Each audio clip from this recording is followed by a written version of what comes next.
Namaste friends, my name is Mahesh Phule. Today we learn final account. Already we have taken 2-3 problems on final account. We can take next problem about final account. This is the problem of final account. From the following trial balance Mangesh traders, you are required to prepare final accounts. Trial balance as on 31st March 2008. This is the trial balance, the amount of debit side and amount of credit side, and these are the adjustment, near about 4 adjustments over right here. So first of all, हे सगळे जे account आहेत ते आपण कशाच्या under जातात ते आधी आपण व्यवस्थित याच्यामध्ये बघूया. ओपनिंग स्टॉक ऑब्वियसली ट्रेडिंग अकाउंटच्या डेबिट साइडला, that is why I am writing over here TD, short form. I have used short form TD. Purchase account in it's also trade account debit side, trading account debit side, sales account trading account credit side. Then purchase return less from purchase, sales return less from sales. The next one is royalty. Royalty is also we write in trading account debit side. Wages and salary trading account debit side. Office salary profit and loss account debit side. Bills receivable asset side. Bills payable liability side. Office equipment asset side. Motor van asset sides. Plant and machinery asset side. Bad debts profit and loss account debit side. Advertisement profit and loss account debit side. Cash in hand asset side. Sundry debtors asset side. Reserve for bad debts profit and loss account debit side. Credit side. Sundry creditors liabilities and capital liabilities. सगळ्यात पहिल्यांदा आपल्याला हे accounts कशाच्या under जातात हे आधी व्यवस्थित समजून घेऊन तिथं थोडंसं मार्क करायचं आहे की जेणेकरून जेव्हा आपण प्रॉब्लेम त्या फॉर्मॅटमध्ये सोडवायला जातो त्यावेळेस आपल्याला ते सोपं पडतं. आता याच्यानंतर आपण ऍडजस्टमेंट बघूया. इथे ऍडजस्टमेंट दिलेले आहे. Closing stock on 31st March 2018 was valued at cost price 19,000 and market price 20,000. Every adjustment has 2 and more effects. कोणत्याही ऍडजस्टमेंटला 2 किंवा 2 पेक्षा जास्त इफेक्ट असतात. त्याच्यामुळं क्लोजिंग स्टॉकचा पहिला इफेक्ट हा ट्रेडिंग अकाउंटच्या क्रेडिट साईडला आहे आणि दुसरा इफेक्ट हा असेट साईडला आहे. त्याच्यानंतर बघा, ऑफिस सॅलरीज आउटस्टँडिंग ₹1,000 म्हणजे सॅलरी, ऑफिस सॅलरीमध्ये आपल्याला आउटस्टँडिंग असल्यामुळे 1,000 रुपये ऍड करायचे आहे आणि दुसरं लायबिलिटीला त्याचा दुसरा इफेक्ट द्यायचा. त्याच्यानंतर तिसरं आहे प्रीपेड वेजेस ₹1,000. त्याचबरोबर इथं आपण एक स्टार मार्क करायचं की जेणेकरून ऑफिस सॅलरीमध्ये आपल्याला हे 1,000 रुपये ऍड करायचे आहे. त्याच्यामुळे इथे एक स्टार मार्क करून ठेवायचं आहे. ज्यावेळेस तुम्ही क्वेश्चन पेपर सॉल्व्ह कराल, क्वेश्चन पेपर तुमच्या समोर असेल किंवा फायनल अकाउंटचा ट्रायल बॅलन्स तुमच्या समोर असेल तर त्यावेळेस तुम्हाला इथं स्टार मार्क करायचं आहे की तुमच्या लक्षात येईल. त्याच्यानंतर आहे बघा प्रीपेड वेजेस 1,000. मग ते वेजेस मधून लेस करायचे आणि असेट साईडला लिहायचं. जेव्हा आपण प्रॉब्लेम त्याचं पोस्टिंग करू त्यावेळेस आपल्याला व्यवस्थित ते लक्षात येईल. इथं बघा वेजेस अँड सॅलरीला मी इथं स्टार मार्क करून ठेवलेला आहे. त्याच्यानंतर नेक्स्ट बघा, provide depreciation 5%, 10%, 50% on office equipment, motor van, plant and machinery respectively. म्हणजे ह्या जे काही ॲसेट्स आहेत त्याच्यामध्ये 5%, 10% आणि 15% आपल्याला डिप्रिशिएशन वजा करायचं आहे आणि त्याचा दुसरा इफेक्ट प्रॉफिट अँड लॉस अकाउंटच्या डेबिट साईडला द्यायचा आहे. त्याच्यामुळं मी इथं बघा ऑफिस इक्विपमेंटला एक स्टार केलेला आहे, मोटर व्हॅनला एक स्टार केलेला आहे आणि तिसरा प्लांट अँड मशिनरीला एक स्टार केलेला आहे. अशा पद्धतीने सगळ्यात पहिल्यांदा जेव्हा प्रॉब्लेम तुमच्या समोर फायनल अकाउंटचा येईल, ट्रायल बॅलन्स व्यवस्थित समजून घ्यायचा आहे, व्यवस्थित सगळे अकाउंट्स वाचायचे आहेत, ऍडजस्टमेंट समजून घ्यायचे आहेत, स्टार मार्क करायचा आहे आणि मग त्याच्यानंतर आपण प्रॉब्लेम सोडवायला घ्यायचा आहे. आता बघा, सगळ्यात पहिल्यांदा हा टेबल फॉर्मॅट आहे. ह्या साईडला trading account and profit and loss account आहे. त्याचबरोबर या बाजूला बॅलन्स शीट आहे. बॅलन्स शीटमध्ये लायबिलिटीज आणि असेट्स असे 2 अकाउंट आपण याच्यामध्ये लिहितो. याच्यामध्ये बघा ट्रेडिंग अकाउंटमध्ये ही डेबिट साईड आहे आणि या बाजूची ही क्रेडिट साईड आहे. हे थोडंसं समजून घ्या मित्रांनो.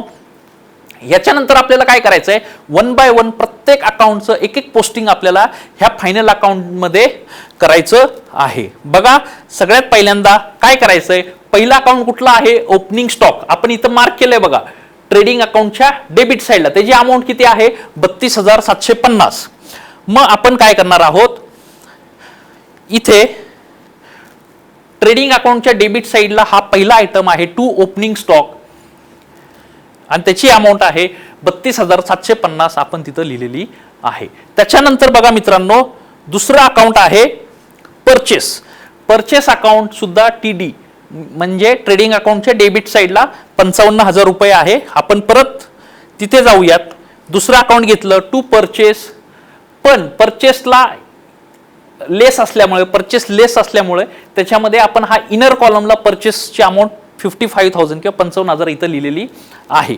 त्याच्यानंतर बघा, अशा पद्धतीने हे जे काही आपण अकाउंट्स लिहिलेले आहेत त्या पद्धतीनेच आपल्याला सगळं पोस्टिंग त्या बाजूला करायचं आहे. Trading account, profit and loss account आणि बॅलन्स शीटला करायचं आहे. तसं आपण वन बाय वन बघूया. आता बाय सेल्स क्रेडिट साईडला आहे, पण त्याच्यामध्ये इंटरनल ऍडजस्टमेंट असल्यामुळं आपण इनरला लिहिलेलं आहे 89,500 रुपीज.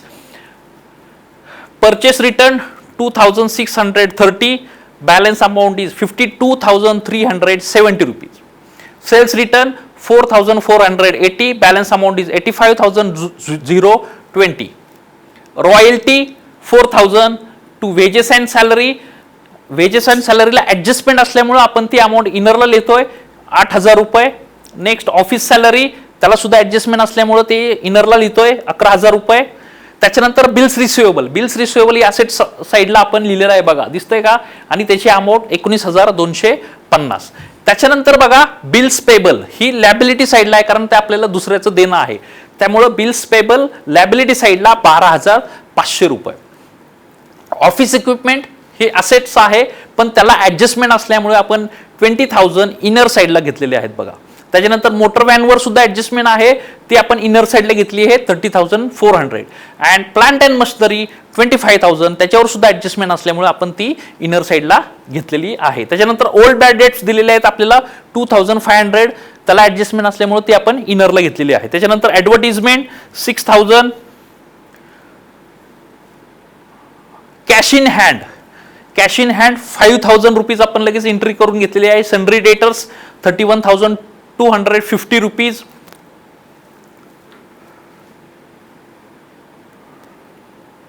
ओल्ड आरडीडी आपण लगेच त्यातनं वजा केलेली आहे आणि बाहेर लिहिले आहे 1,500 rupees.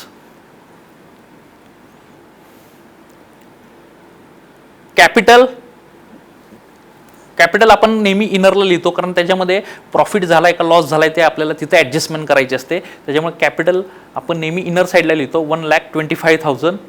By closing stock 90,000.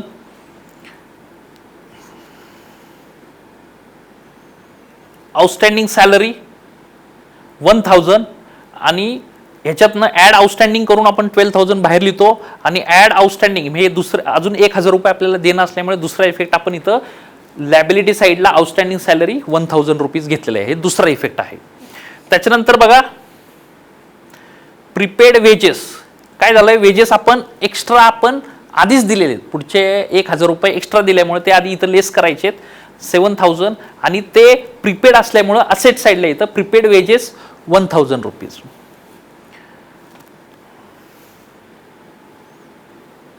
Advertisement depreciation on office equipment 5%. बघा ऑफिस इक्विपमेंटवर 5% सांगितले, आपण 1,000 रुपीज घेतली, मायनस करून 90,000 लिहिलं, इथं लिहिलं office equipment 1,000. Next motor van 10% सांगितलंय, 30,400ला 10% घेतलंय आपण 3,040. Balance 27,360. Motor van 3,040. And next one is plant and machinery 15%. 25,000ला 15% येतं 3,750. Amount is balance amount is 21,250. Plant and machinery 3,750. ह्या तिन्हीची आपण डिप्रिशिएशनची टोटल करून बाहेर लिहितोय 7,790. आता सगळ्यात पहिल्यांदा आपण ट्रायल बॅलन्स कडे जायचं. ट्रायल बॅलन्स मधले सगळे अकाउंट्स आपण बरोबर घेतलेले आहेत का, सगळ्या ऍडजस्टमेंटचं पोस्टिंग व्यवस्थित केलं आहे का, हे आधी आपण व्यवस्थित बघायचं आणि मग त्याच्यानंतर आपण एक एक अकाउंट क्लोज करायला घ्यायचं. आता याच्यामध्ये बघा सगळ्यात पहिल्यांदा ही डेबिट साईड आहे की क्रेडिट साईड आहे, याच्यामध्ये आपण बघायचं की डेबिट बाजू जास्त आहे का क्रेडिट बाजू जास्त आहे, हे थोडासा अंदाज घ्यायचा. तर ही डेबिट बाजू जास्त आहे, 1,04,020. तीच अमाऊंट परत आपण इकडे घ्यायची 1,04,020 आणि त्या 1,04,000 सॉरी ही अमाऊंट जास्त आहे 1,04,020, त्यातनं ही आपण वरची अमाऊंट लेस करायची आहे. याचा अर्थ आपल्याला ग्रॉस प्रॉफिट झालेला आहे 7,900 रुपये. तोच ग्रॉस प्रॉफिट इथं क्रेडिट साईडला आहे, तो प्रॉफिट अँड लॉस अकाउंटच्या क्रेडिट साईडला आपण इथं ट्रान्सफर केलाय 7,900 रुपये. याच्यामध्ये सुद्धा आपण तसंच करायचंय, डेबिट साईड जास्त आहे का क्रेडिट साईड जास्त आहे हे आधी व्यवस्थित बघायचं. तर याची डेबिट बाजू जास्त आहे 27,290, तीच अमाऊंट इकडे घेतली आणि त्यातनं हे 7,900 आपण वजा केले. याचा अर्थ आपल्याला ह्या ऑर्गनायझेशनमध्ये ह्या वर्षी लॉस झालेला आहे. बघा दिसतोय का मित्रांनो, बाय नेट लॉस 19,390 रुपये. आणि तोच नेट लॉस आपण कॅपिटलमधून नेहमी वजा करत असतो आणि टोटल मग आपलं कॅपिटल किती शिल्लक राहतंय तर 1,05,610. याच्यानंतर काय करायचं असतं मित्रांनो, एकदा तुमचे नेट प्रॉफिट किंवा नेट लॉस झाल्यानंतर कॅपिटलमधून ॲडलेस केल्यानंतर हे अकाउंटमध्ये लॅबिलिटी साईडची टोटल घ्यायची असते आणि त्याचबरोबर असेट साईडची सुद्धा टोटल आपल्याला घ्यायची. तर लॅबिलिटी साईडची टोटल आलेली आहे 1,43,110 आणि त्याचबरोबर असेट साईडची सुद्धा टोटल 1,43,110 आलेली आहे. याचा अर्थ आपला प्रॉब्लेम हा इथं टॅली झालेला आहे. व्यवस्थित अकाउंटचा प्रॉब्लेम करताना खूप शांत डोक्याने करायचा असतो. प्रॉपर अकाउंट कुठल्या अकाउंटचं पोस्टिंग कुठं होतंय, त्याचबरोबर त्याच्या ॲडजस्टमेंटचा व्यवस्थित स्टडी करायचा, त्याचं पोस्टिंग कुठं होतंय. त्याच्यानंतर अकाउंटमध्ये आपण जेव्हा कॅल्क्युलेटर यूज करतो त्यावेळेस घाई गडबडीमध्ये कॅल्क्युलेटर यूज न करता शांत डोक्याने व्यवस्थित कॅल्क्युलेशन करायचं आहे आणि मग आपला तिथं प्रॉब्लेम हा फायनल अकाउंटचा टॅली होतो. अशा पद्धतीने हा प्रॉब्लेम आपला इथं टॅली झालेला आहे. Thank you very much.